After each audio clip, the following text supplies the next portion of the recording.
Hello दोस्तों, आज हम कक्षा 10 के लिए बहुविकल्पी प्रश्न देखेंगे जो 20 नंबर के आते हैं। यहाँ से 2 या 4 प्रश्न जरूर पूछे जाएंगे। चलिए वीडियो शुरू करते हैं। यहाँ पर लिखा है किसी परमेय संख्या की समतुल्य परमेय संख्याएं होंगी, तो इसका आंसर आ जाएगा डी, अपरिभाषित। अपरिभाषित का मतलब है अनंत। चलिए अगला प्रश्न देखते हैं।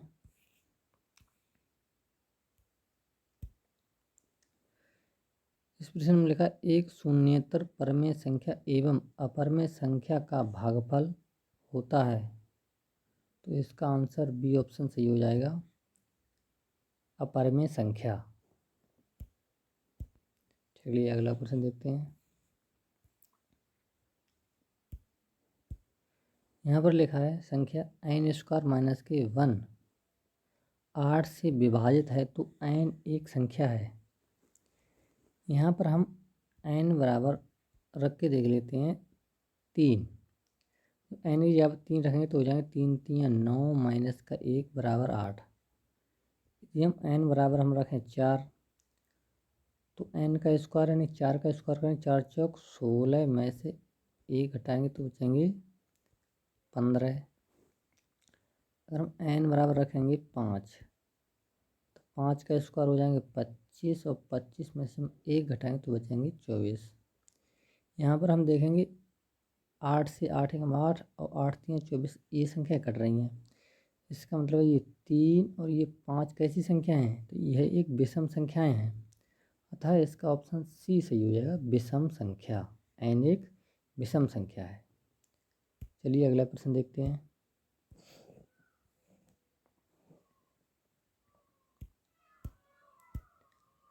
दी गई संख्याओं में अभाज्य संख्या है, तो 2 एक अभाज्य संख्या है। इसका सी ऑप्शन सही हो जाएगा।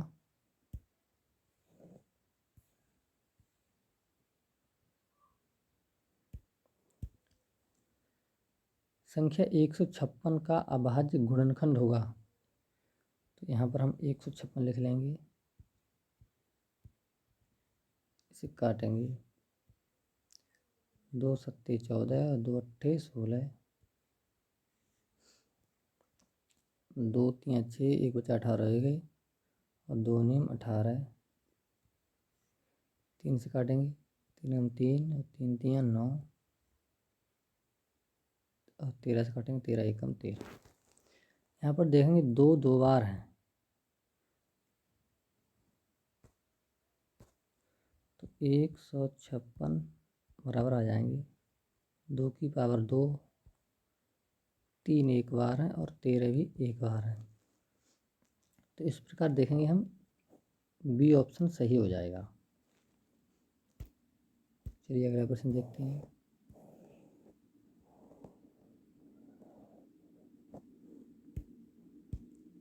यहाँ पर लिखा है संख्या 144 के अभाज्य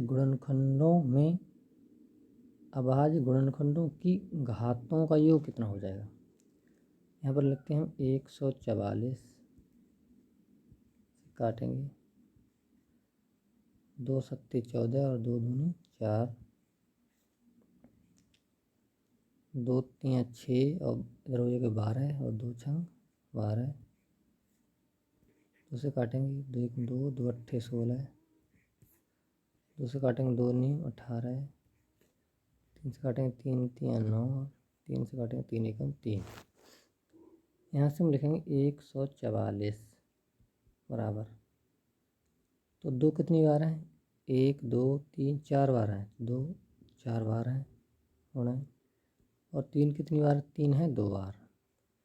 हमें घातों का योग करना है, तो घात यहाँ पर 4, यहाँ पर 2, 4 प्लस के 2 बराबर आ जाएंगे 6। घातों का योग आ जाएगा 6।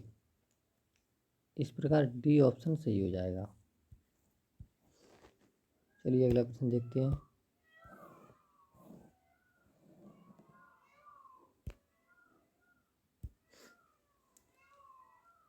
फिर कौन सह अभाज्य संख्याओं का एक युग्म है। सहअभाज्य संख्याओं का युग्म में मासा 1 आता है। यहाँ पर देखिए 18 और 25, तो इसका ऑप्शन ए सही हो जाएगा कि इसमें से कोई भी संख्या आपस में नहीं कट रही। यहाँ से देखो देखें 5 तियाँ 15, 7 तियाँ 21, 31 तियाँ 93। तो ये संख्या सब आपस में कट जाएंगी, इनका मासा एक नहीं आएगा, जबकि ये ऑप्शन में मासा एक आ जाएगा। 18 और 15 में कोई भी नहीं कटने वाली है आपस में। चलिए अगला प्रश्न देखते हैं।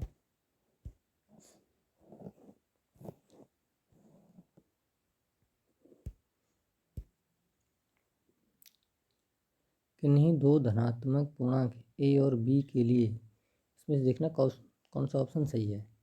तो इसका डी ऑप्शन सही है।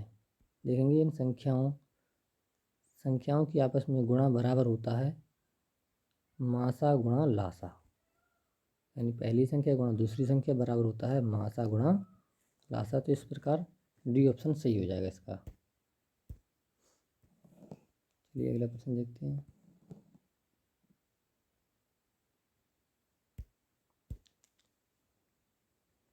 यहाँ पर देखा 65 और 117 का HCF को 65 माइनस 117 के रूप में व्यक्त किया जा सकते, तो m का मान होगा। तो यहाँ पर हम 65 बराबर हम लिख सकते हैं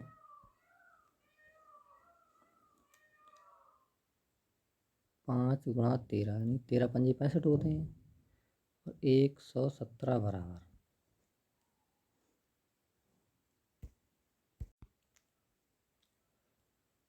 3 तियाँ 9 और 13, यानी 13 निम्न 117 होते हैं। तो इसका हम HCF देखें तो HCF इस दोनों में 13 13 दिए, तो HCF आ जाएगा 13।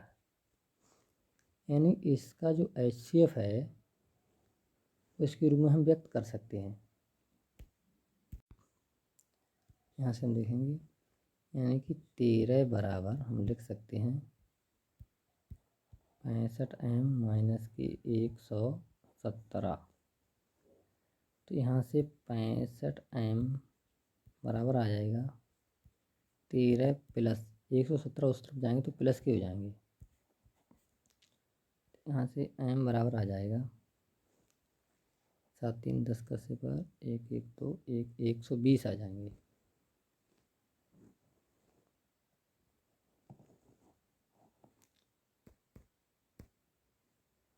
7 3 10 को सिफर 1 2 3 और 1 130 आ जाएंगे, और 65 आ जाएंगे नीचे।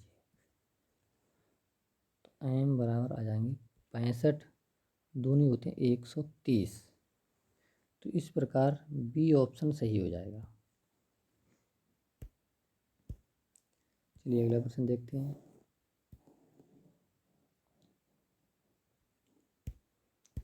यहाँ पर देखा वह बड़ी से बड़ी संख्या ज्ञात कीजिए जो 125 और 70 को विभाजित करने पर शेषफल क्रमशः 8 और 5 प्राप्त हो। तो यहाँ से हम लिखेंगे 125 और लिखेंगे 70। तो 125 में से हम 8 घटाएंगे और 70 में से हम 5 घटाएंगे। तो 15 में से 8 गए तो 7 बचे 1, यानी 170 बचेंगे, और यहाँ पर बचेंगे 65।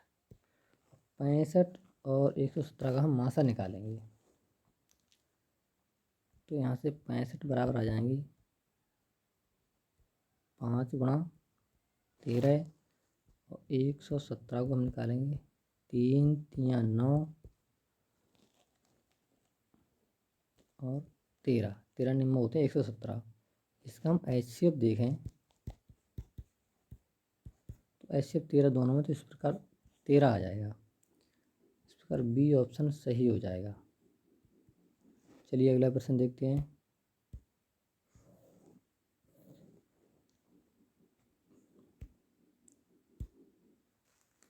ग्यारहवें प्रश्न में a बराबर दिया है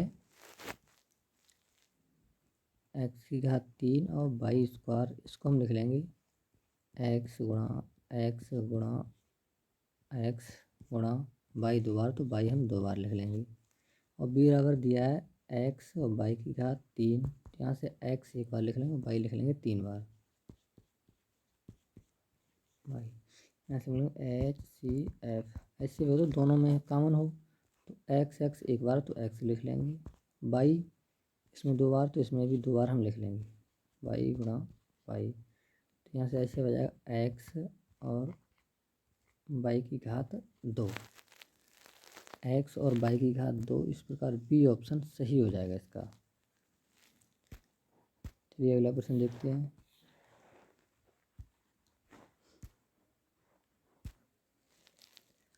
15, 18, 24 का लासा हुआ, तो यहाँ पर हम लिख लेंगे 15, 18 और 24।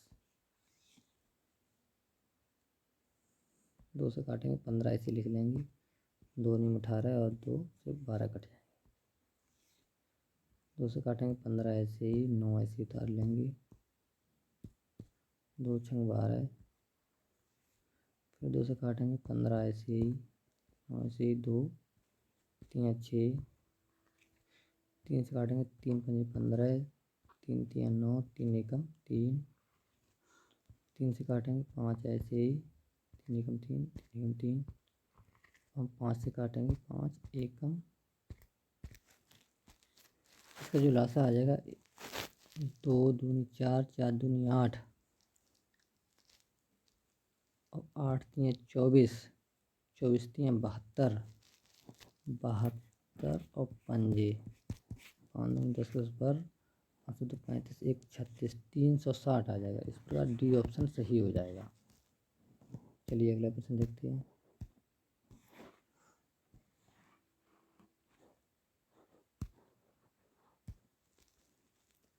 मासा 99 एक सूत्र में मासा दिया है 9 और लासा ज्ञात करना है। तो यहाँ पर हम लासा लिखेंगे LCM। अब पहली संख्या गुणा दूसरी संख्या और बटे में आ जाता है मासा। मासा दिया है तो मासा है। 9 से काटेंगे तो ये 11 बार जाएंगे, यानी 11 गुणा 153। तो हम इनकी गुणा कर लेंगे, 153 और 153, 3 5 3 8 6 1 1683 आ जाएगा, यानी डी ऑप्शन इसका सही हो जाएगा। चलिए अगला प्रश्न देखते हैं। यहाँ से हम मासा निकालेंगे तो 132 गुणा 288 बटे में आ जाएंगे 31 68। फिर हम गुणा करेंगे तो आएगा 38 0 16 बटे में 31 68। 31 68 से इन्हें भाग दें तो आ जाएंगे 12। इस प्रकार डी ऑप्शन सही हो जाएगा।